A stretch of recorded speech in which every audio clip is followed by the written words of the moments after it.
What is going on, boys and girls, he's and she's, days and it's your boy Keegan, back with another banger, Vegas Sports Talk.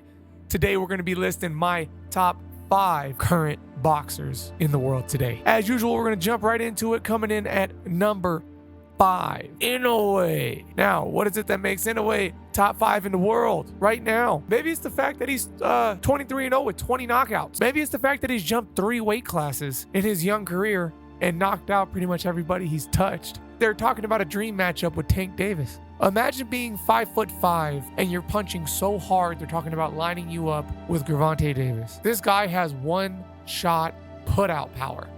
He literally erases memories, puts people to bed, power with both hands, incredible boxer. I've seen some sparring footage. It's just unreal. It's unfair how talented this guy is. Coming in at number 5, we have INWAY. Tied at number 5, we have the future Jaron Boots Ennis.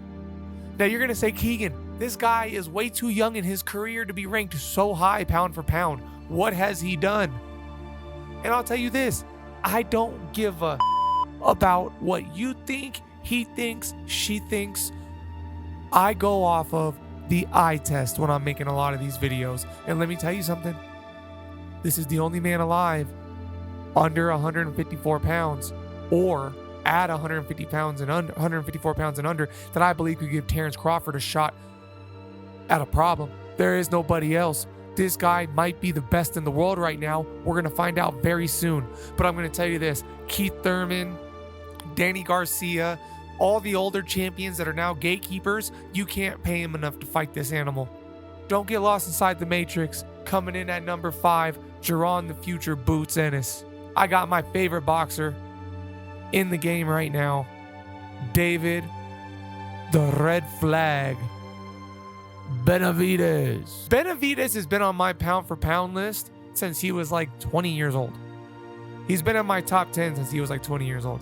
What he did to Andrade recently just shows you how far above good fighters he is. Demetrius Andrade is a great fighter. He's getting a little bit older in age, but he was still in his prime. And anytime you see somebody dismantle and raise this high above another great fighter, you have one of the greats. One of the greats beats up on the great fighters. The best beat up on the greats. Roberto Duran beat up Sugar Ray Leonard. Canelo Alvarez beat Gennady Golovkin. David BENovitz is beating people like Demetrius Andrade. And I'll tell you this, man, we're not going to get to see a Canelo versus BENovitz fight because Canelo isn't going to take that fight. It's way too risky. He risked and had rather fought Bivol. He lost to Bivol anyway. But Canelo can always say, yeah, I lost to a young guy at light heavyweight. But what he wouldn't have been able to handle is losing to a kid at 168.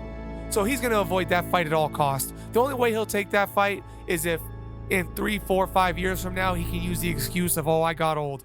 Because David BENovitz, the only way we're going to see him lose is if he goes up to light heavyweight and ends up fighting Artur Beterbiev or somebody that can break that guard that he has. Coming in at number 3, we have the heavyweight champion of the world. A guy that was the cruiserweight champion of the world, Alexander Usyk. This guy, an Olympian, incredible amateur pedigree, and went on to outclass everybody at the cruiserweight division. Had a close fight with Hunter. Went up to the heavyweight division and just beat the dog out of Anthony Joshua. He embarrassed that man not once, but twice. He's the only heavyweight boxer that has more boxing skill than Fury. He's the only heavyweight boxer that I truly believe is a great right now. I feel like Deontay Wilder was finally exposed by Joseph Parker. Tyson Fury was just exposed by Francis Ngannou. I mean, it's a joke.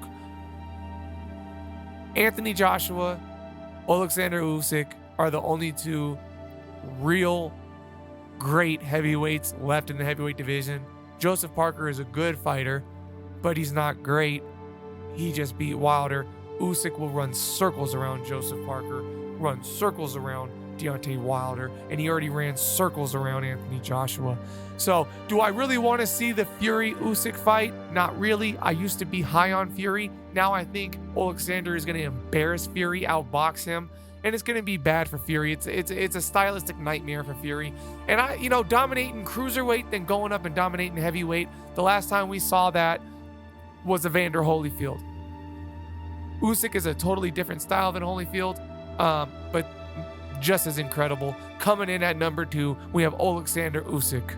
And finally, breaking our number 1 spot. Although he has a few losses, nobody has transcended weight classes the way that Saul Canelo Alvarez has. Going from 152 catch weight to 154 to 160 to 168 to 175, where he beat Kovalev.